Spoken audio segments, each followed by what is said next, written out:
नमस्कार दोस्तों, 1 जनवरी 2024 जब पूरी दुनिया में नए साल के शुरू होने का जश्न मनाया जा रहा था, जापान में एक भयानक 7.6 मैग्नीट्यूड का भूकंप आता है।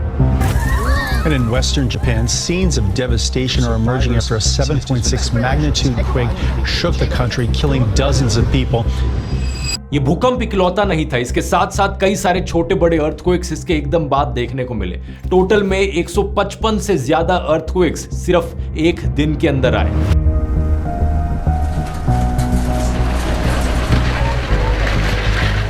इसकी वजह से समुद्र में करीब 1 मीटर ऊंची लहरें उठी और जापान के वेस्ट कोस्ट पर जाकर लगी।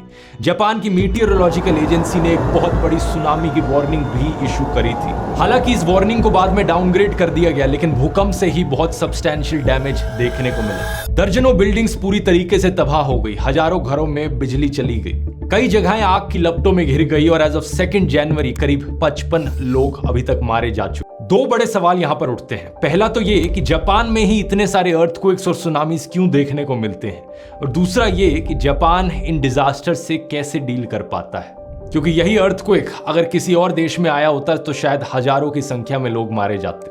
जापान में डेथ टोल 100 से भी नीचे है एज ऑफ नाउ। कैसे बचा पाता है जापान अपने आप को इन चीजों से, आइए समझते हैं आज के इस वीडियो में।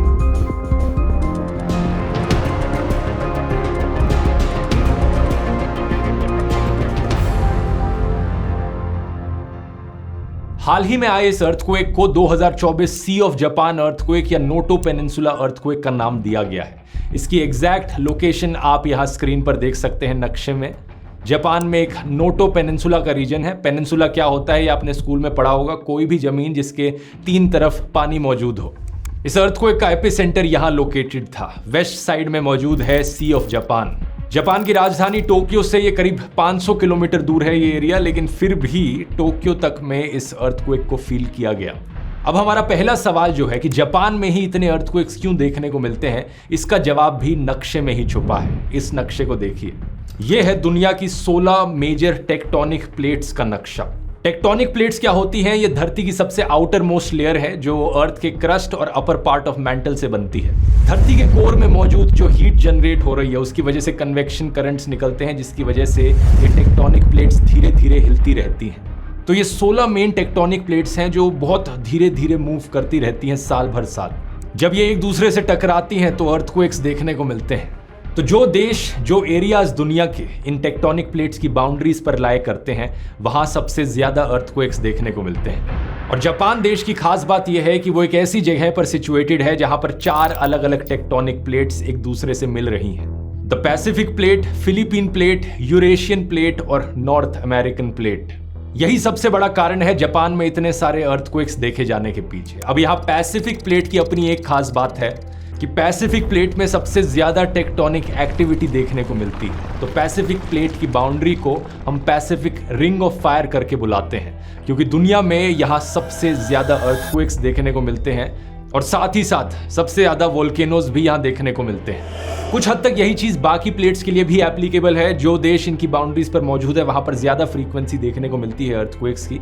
जैसे कि अगर आप इंडिया के ऊपर की बाउंड्री देखोगे, इंडियन प्लेट और यूरेशियन प्लेट की बाउंड्री देखोगे, ये नेपाल के पास से होती हुई गुजरती है जहां हिमालय की पहाड़ियां हैं। इसलिए नेपाल में बड़े भयानक अर्थक्वेक्स देखने को मिलते हैं। और नॉर्थ इंडिया में जो अर्थक्वेक्स आते हैं, दिल्ली के आसपास के रीजन्स में, उनका मोस्ट केसेस में एपिसेंटर जो होता है वो इन दोनों प्लेट्स के बीच में ही मौजूद होता है।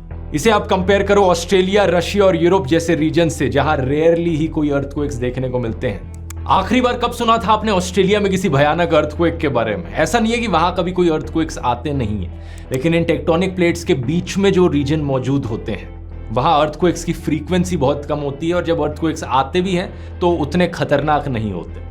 और उनके पीछे कारण ये कि इन मेजर टेक्टोनिक प्लेट्स के अंदर भी छोटी छोटी माइनर टेक्टोनिक प्लेट्स होती हैं। और कई बारी जब ये बड़ी टेक्टोनिक प्लेट्स भी एक दूसरे से कोलाइड करती हैं तो उसका असर बीच में भी देखने को मिल सकता है। लेकिन ये मेन टेक्टोनिक प्लेट्स एक दूसरे से किस तरीके से टकराती हैं उसके बेसिस पे अलग अलग तरीके की बाउंड्रीज बन सकती हैं। जैसे कि कॉन्वर्जेंट बाउंड्री, जब एक प्लेट टकराकर दूसरी के नीचे घुस जाती है, या फिर डाइवर्जेंट बाउंड्री जहां पर दोनों प्लेट्स एक दूसरे से दूर जाती हैं, या फिर ट्रांसफॉर्म बाउंड्री जब पैरेलली 2 प्लेट्स एक दूसरे के अगेंस्ट मूव करती हैं। इनमें से कॉन्वर्जेंट और ट्रांसफॉर्म वाली बाउंड्रीज में सबसे भयानक अर्थक्वेक्स आते हैं। और जो पैसिफिक प्लेट है उसकी बाउंड्री एक कॉन्वर्जेंट बाउंड्री है और उसमें भी एक स्पेसिफिक टाइप है सबडक्शन जोन। सबडक्शन जोन में सबसे ज्यादा पावरफुल अर्थक्वेक्स देखने को मिलते हैं, क्योंकि इस टाइप के कोलिजन में एक प्लेट जब दूसरे से टकराती है तो वो बिल्कुल ही दूसरे के नीचे घुस जाती है, मेंटल के अंदर चली जाती है। और ऐसा जब होता है ना, डायग्राम में देखो, समुद्र के अंदर एक गड्ढा सा बन जाता है उन दोनों प्लेट्स की बाउंड्रीज पर, जिसे ट्रेंच कहा जाता है। समुद्र के अंदर ये ट्रेंचेस समुद्र के अक्सर सबसे गहरे हिस्से होते हैं। अपने आसपास के सीबेड से ये 3 से 4 किलोमीटर गहरे हो सकते हैं। धरती का जो डीपेस्ट पॉइंट है समुद्र के अंदर, मारियाना ट्रेंच, वो भी एक ट्रेंच है जो 10.9 किलोमीटर नीचे तक जाता है। मारियाना ट्रेंच के अंदर चैलेंजर डीप जो है वो डीपेस्ट पॉइंट है समुद्र का। इसके बारे में तो आपने बहुत बार सुना होगा, लेकिन एक चीज जिसके बारे में आप शायद ना जानते हो वो ये कि जापान देश के बगल में भी एक बहुत बड़ा ट्रेंच मौजूद है जिसे जापान ट्रेंच कहा जाता है। यहां पर भी समुद्र 8.4 किलोमीटर डीप है। दुनिया में बहुत कम ऐसे देश हैं जो इतने गहरे समुद्र के इतने पास लोकेटेड हैं। इस नक्शे को देखिए, ये मैप आपको दिखाता है कि पूरी दुनिया में अलग अलग जगह पर समुद्र की डेप्थ कितनी है। जितना लाइट कलर समुद्र की डेप्थ उतनी ही कम है और जितना डार्क कलर उतना ही ज्यादा गहरा है समुद्र। ज्यादातर देशों के आसपास देखो, इंडिया के जो कोस्ट लाइन्स हैं, अफ्रीका की कोस्ट लाइन, साउथ अमेरिका की कोस्ट लाइन्स, लाइट कलर मौजूद है। लेकिन जूम करके अब जापान के पास देखो, जापान के बिल्कुल राइट साइड में कितना बड़ा डार्क एरिया मौजूद है। यहाँ पर यह है जापान ट्रेंच और इसी के ऊपर से ही गुजरता है हमारा imaginary ring of fire, the Pacific ring of fire. इस टेक्टोनिक प्लेट की मूवमेंट की वजह से यहाँ इतने भयानक अर्थक्वेक्स आते हैं, यहाँ इतना गहरा समुद्र मौजूद है, यहाँ पर वोल्केनोज की सबसे ज्यादा संख्या पाई जाती है और इसी की वजह से ही सुनामीज अगर कहीं सबसे ज्यादा देखने को मिलते हैं तो वो जापान के देश में देखने को मिलते हैं। जापान की कोस्टलाइन ट्रेंच के बहुत करीब है, इसका मतलब सुनामी वेव्स को बहुत कम डिस्टेंस ट्रेवल करना पड़ता है और वार्निंग के लिए भी ज्यादा समय नहीं रहता। इसी रीजन से सबसे ज्यादा खतरा भी जापान को ही होता है सुनामी से। इनफैक्ट जो सुनामी शब्द है ये भी जापानीज भाषा से ही आया है। सुनामी बनता है सु और नामी से। सु का मतलब है हार्बर, नामी का मतलब है वेव, यानी हार्बर वेव। हार्बर का मतलब हिंदी में एक बंदरगाह हो गया। क्योंकि जापान में ही इतने सुनामीज देखने को मिले, जापान की सुनामी की खबरें जब दुनिया भर में फैली तो ये सुनामी शब्द पॉपुलर हो गया और वहीं से ही लोगों ने इसे इस्तेमाल करना शुरू किया। दुनिया के अप्रोक्सीमेटली 90% अर्थक्वेक्स इस पैसिफिक रिंग ऑफ फायर में ही होते हैं और अप्रोक्सीमेटली 75% एक्टिव वोल्केनोज भी यहीं पाए जाते हैं। अब क्योंकि यहाँ की ज्योग्राफी ही ऐसी है तो इतिहास में हमेशा से ही जापान का देश डेंजर जोन में रहा है। लेकिन शायद इसी की वजह से ही जापान सबसे आगे भी रहा है अर्थक्वेक्स और सुनामीज के डिजास्टर्स के डैमेज को कंट्रोल करने में भी। जापान में बनाई गई बिल्डिंग्स को बड़े strict earthquake proof standards meet करने पड़ते हैं। इनके 3 स्टैंडर्ड्स हैं। सबसे लोएस्ट वाला है ताइशीन स्टैंडर्ड। इसमें रिक्वायरमेंट बताई गई है कि एक मिनिमम थिकनेस कितनी होनी चाहिए बिल्डिंगों के पिलर्स की, दीवारों की, बीम्स की, ताकि जब अर्थक्वेक आए और उससे शेकिंग देखने को मिले तो बिल्डिंग रेजिस्ट कर पाए उस चीज को। दूसरा है साइशीन स्टैंडर्ड, जो ऊंची बिल्डिंगों के लिए रेकमेंड किया जाता है, जहां पर इन्हें कहा जाता है कि डैम्पर्स लगाओ जिससे कि अर्थक्वेक की एनर्जी को ऑब्जॉर्व किया जा सके। मतलब बिल्डिंग की जो फाउंडेशन खड़ी हुई है उसके नीचे बड़े बड़े मोटे मोटे रबर के मैट्स लगाओ। ये रबर के मैट्स अक्सर अर्थक्वेक की वाइब्रेशंस को बड़े अच्छे से ऑब्जॉर्व कर लेते हैं। लेकिन इससे भी स्ट्रिक्ट एक तीसरा स्टैंडर्ड है इनका, जो सबसे एडवांस स्टैंडर्ड है, मेनशीन स्टैंडर्ड। इसमें बिल्डिंग के पूरे स्ट्रक्चर को जमीन से आइसोलेट कर दिया जाता है। लेड, स्टील और रबर की अलग अलग लेयर्स लगाई जाती हैं ताकि बिल्डिंग बिल्कुल इंडिपेंडेंटली हिले ग्राउंड के कंपैरिजन में। ग्राउंड हिल रहा है तो बिल्डिंग स्टेबल रहे। टोक्यो शहर में मौजूद ये आइकॉनिक टावर स्काई ट्री नाम से, इसमें भी यही स्टैंडर्ड्स इस्तेमाल किए गए हैं। ये पूरे शहर की one of the most earthquake resistant buildings है। जब 2011 में भयानक तोहोकू अर्थक्वेक आया था जापान में, 9.0 मैग्नीट्यूड था उस अर्थक्वेक का, इस बिल्डिंग को खरोच तक नहीं आई थी। दूसरी तरफ सुनामी से बचने के लिए भी जापान ने कई तरकीबें अपनाई हैं, हालांकि वो उतनी सक्सेसफुल नहीं रही जितनी अर्थक्वेक वाली रही हैं। इन्होंने सुनामी कंट्रोल फॉरेस्ट बनाए हैं, ढेर सारी पेड़ों की प्लांटेशन करना सुनामी की ताकत को रोकने के लिए। कोस्टल डाइक्स बनाई हैं जो कि कुछ ऐसी दिखती हैं।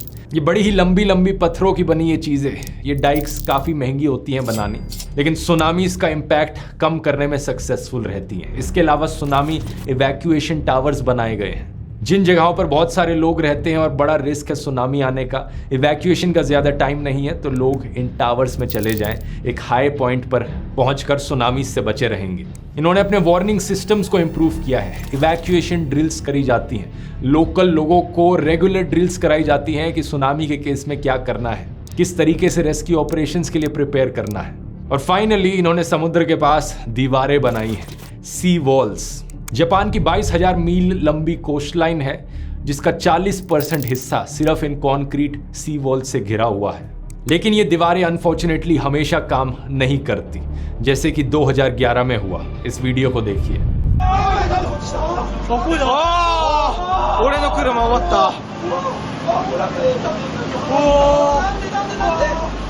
ये सुनामी जिस अर्थक्वेक की वजह से आया था, वो जापान के इतिहास का सबसे पावरफुल अर्थक्वेक था।